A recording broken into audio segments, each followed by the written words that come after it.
I'm Angela Bole, the Executive Director of the Independent Book Publishers Association, and I'm here at Book Expo America 2014 in New York City.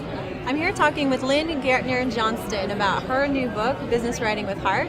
She's the author-publisher, and she had a very successful night last night. Lynn, I understand you won 2 Benjamin Franklin Awards last night for Business Writing with Heart. I did, yes. What were the categories you won? The categories were business and economics and self-help. Wow, those are very diverse categories. Yes. Business, economics, and self-help. Yeah. Well, I think it's a really unique book, and it helps people write in ways that build trust and solid relationships in the workplace, which is something I don't think we talk about very much. What prompted you to write this book? What do you think makes it unique, and why do you think people need to buy this book today? Well, there are lots of books about business writing. I have bookshelves full of books on business writing. They're on things like writing clearly and concisely, writing persuasively, how to write a report, a procedure, a proposal. But there wasn't a book until now about the relationship side of business writing, and that's just as important as the other kinds of content. So Business Writing with Heart will help people answer questions like, how do I remind someone without coming across as bossy? How do I say no to someone without offending them and feeling guilty? How do I ask for help in a job search without feeling needy or pushy? What are the rules of email etiquette? Are there any rules of email etiquette? If someone sends me an angry email, how do I respond? And if I send an angry email, how do I apologize? Right. So all of these are important questions that I cover in the book, and it's to give people advice and examples to help them build relationships rather than break them or bust them. Right. Yeah. It seems like it would be great for being able to create a really good work environment for people. So that would be important, but also to get ahead in your work as well. Exactly. If you're able to really communicate well and build strong relationships with the people around you, I imagine your career would really soar in that way too. Exactly. Yes, that's the idea. Yeah, and we always do. We talk a lot about how social media is really shortening the attention spans of kids. Yes, right. But we don't talk a lot about how that's happening with adults. And so you're seeing a great deal of change in how people are writing in business today? Yes, I am. In fact, business writing has changed dramatically. Everybody's emailing. Many companies are texting even their clients and their customers.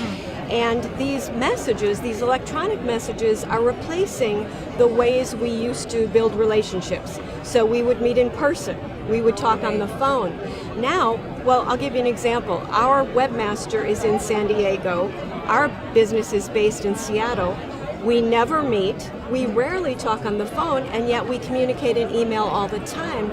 So we have to nurture our relationship electronically. And that can be challenging. I mentioned some of the challenges already, but we also need opportunities that will replace things like those regular meetings in the elevator or walking to the parking lot or the bus stop together that builds relationships. Right. So, for example, we can send people congratulations.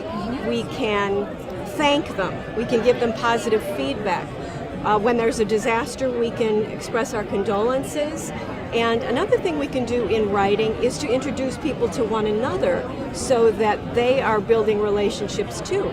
All of these things we can do electronically, but I also want to mention that I do cover more traditional forms of writing, so sending greeting cards, writing notes, writing letters.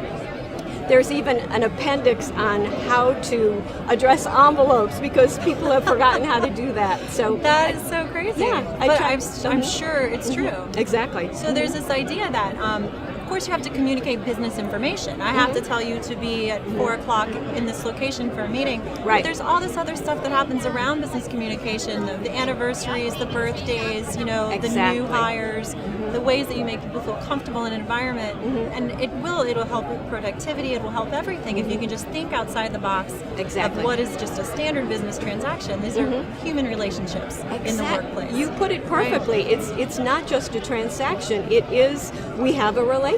Right. Now we need to nurture that in writing. That's right. That's right. So it's such an interesting topic. Why did you decide to write this? Well, I actually had 2 groups of people who inspired me to write it. One is people who read my blog. I've had a blog, it's called businesswritingblog.com. Yeah. I started it in 2005, and 2005 was the year of Hurricane Katrina in the southeastern part of the United States. I wrote a blog post on how to express condolences to people who lost everything in that tragedy. And suddenly my blog traffic skyrocketed. And I realized, I looked at what people were searching for, and they were searching for, how do I express condolences to, let's say, a colleague whose wife died, but I didn't know the wife, so what do I write? How do I express condolences when someone is very ill? So I realized that people were looking for this kind of interpersonal information. Even things like when I write to my colleague and his wife, whose name comes first. So all kinds of questions. Yeah. So that was one group that inspired me. The other was people who attend my business writing classes, because I teach writing to companies and other organizations. And people would regularly say, I'm here in the class because I think I'm being clear and concise, but other people think I'm abrupt. So how do I communicate clearly and concisely, but include the things so that people won't think I'm offensive or pushy? And I realized that I could help them in the class, but I wanted a resource so they could continue to work on this on their own. There wasn't a book I could recommend until now. And now you had to write it. Now Well, when yep. there's not a book you can recommend, you must write the book. You must write the book. Especially if you're an yes. expert in yes. the field. Exactly. That's really great. So you talked a little bit, I just wanted to actually wish you well in the success of this book. It's really such a great thing, and I do agree, there's nothing like it out there, and we really need something that keeps us connected Yes. to ourselves as people in the workplace. Yes. You mentioned you're a teacher. How would people get in touch with you if they wanted to invite you in? I would think you'd be great to come in and speak to a business, Yes. to a group of employees. I think you'd be great to talk to business school students about what it's going to be like when they get into the marketplace. How would they contact you if they were interested? Yes, I'd love to have those kinds of opportunities, presentations, workshops. Well, they can contact me at businesswritingwithheart.com. It's easy. It's easy, or Yeah. my business is Syntax Training. So either Okay. one, they can reach me. Well, great. Yeah. Well, thank you, Lynn, and congratulations again. 2 Benjamin Franklin Awards Thank you, this Angela. year. That's really great. Congratulations. Thank you. I really appreciate it. I really appreciate the opportunity.